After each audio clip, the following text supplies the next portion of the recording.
Hello everyone. Today we are going to talk about thread lifecycle in Java, part of programming in Java course.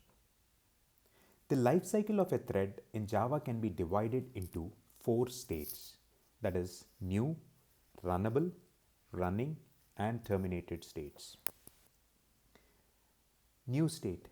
When a new instance of the thread class is created but the start method has not been called on it yet, the thread is in the new state. Runnable state. When the start method is called on a thread, it moves to the runnable state. In this state, the thread is waiting for the operating system to schedule it for the execution. Running state.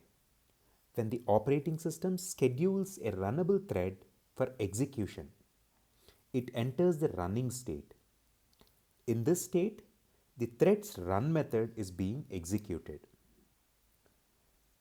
Terminated state. When the run method of a thread completes, the thread enters the terminated state. In this state, the thread is no longer running and cannot be restarted. It is important to note that a thread can also enter the waiting or blocked state.